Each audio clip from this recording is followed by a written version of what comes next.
বিশ্বনবী বলেন ইহসান মানে কি জানো নাকি? হাদিসে জিবরিলে সাইয়েদনা জিবরিল আলাইহিস সালাম বিশ্বনবীকে বললেন আখবিরনি আনিল ইহসান। নবী আমাদেরকে বলেন ইহসান মানে কি? বিশ্বনবী বললেন আনতা আবুদাল্লাহা কাআন্নাকা তারাহু ফাইন লাম তাকুন তারাহু ফাইন্নাহু ইয়ারাক। ইহসান মানে হলো এমন ভাবে তুমি আল্লাহর সামনে নিজেকে উজাড় করে ইবাদত করবে, তুমি ভাববে তুমি আল্লাহকে দেখতে পাচ্ছ। আর এটা যদি ভাবা তোমার জন্য কঠিন হয়ে যায়, অন্তত এতটুকু তুমি ভাববা যে আল্লাহ তোমাকে দেখতে পাচ্ছেন। ঠিক কিনা বলেন? ও আমার বীর চট্টলার ভাইয়েরা, কেউ যেটা দেখে না সেটা দেখে কে? এই বিশ্বাস হৃদয়ের মধ্যে আছে? নামাজে যখন দাঁড়ান এই ফিলিংসটা আনা যাবে? এসা পর্যন্ত যে আমরা হায়াত পাবো কোনো গ্যারান্টি আছে? সবাই আওয়াজ করে বলেন গ্যারান্টি আছে? গ্যারান্টি নাই।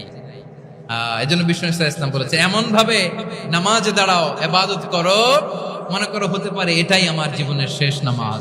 পারফর্ম দ্য সালাহ as if this is your last and final prayer.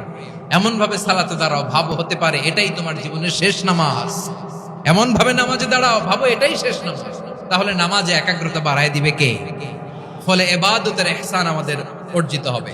আর মুআমালাতে ইহসান হলো, বিশ্বনবী বলেন ইন্নাল্লাহা তাবারাকা ওয়া তাআলা কাতাবাল ইহসানা আলা কুল্লি শাই ফাইদা কাতালতুম ফাআহসিনুল কিতলা ওয়া ইযা যাবাহতুম ফাআহসিনুয যাবহা ওয়ালিয়ুহিদ্দা আহাদুকুম শাফরাতাহু ওয়ালিয়ুরিহ যাবিহাতাহু। ইহসান দুই ধরনের, আওয়াজ করে বলতে হবে কয় ধরনের?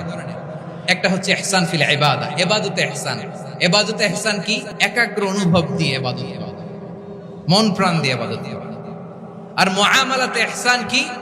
সব কাজে, দৈনন্দিন কাজে, কর্মে, সামাজিক অ্যাক্টিভিটিতে কোমলতা প্রদর্শন করা, অনুগ্রহের সাথে সবকিছু করা। আল্লাহ তাআলা ইন্নাল্লাহা তাবারাকা ওয়া তাআলা কাতাবাল ইহসানা আলা কুল্লি শাই, তিনি সব কিছুর ব্যাপারে ইহসানকে আবশ্যক করেছেন। সবকিছু, মুমিনের সব কাজে ইহসানের পরশ থাকবে। ওয়া ইযা কাতালতুম ফাহসিনুল কিতলা, বিষ্ণুই বলেন তুমি যখন কাউকে হত্যা করো ইহসানের সাথে করো। সুবহানাল্লাহ পড়বেন না?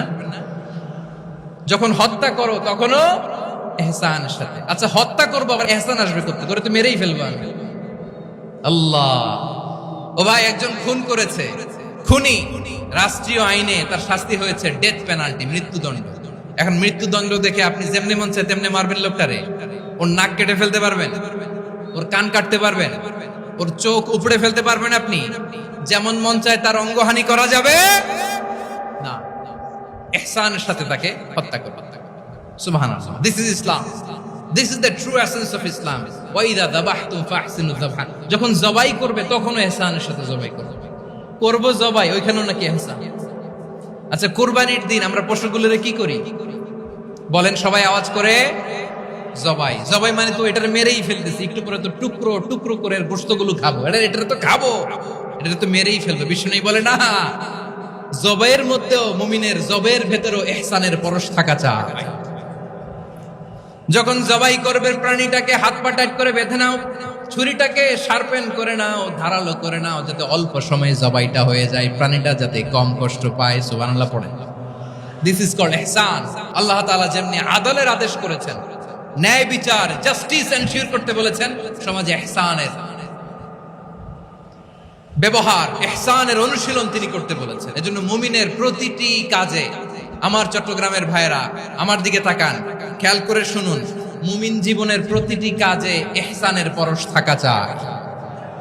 আমরা যেন আমাদের পরিবারের প্রতি ইহসান করি, আমরা যেন আমাদের কর্মচারীদের প্রতি ইহসান করি, আমরা যেন আমাদের কলিগদের প্রতি ইহসান করি, আমরা যেন আমাদের ভাইদের প্রতি ইহসান করি। মুমিন জীবনের প্রতি কাজে ইহসানের পরশ থাকার দরকার আছে না নাই? কথা বুঝতে পেরেছেন?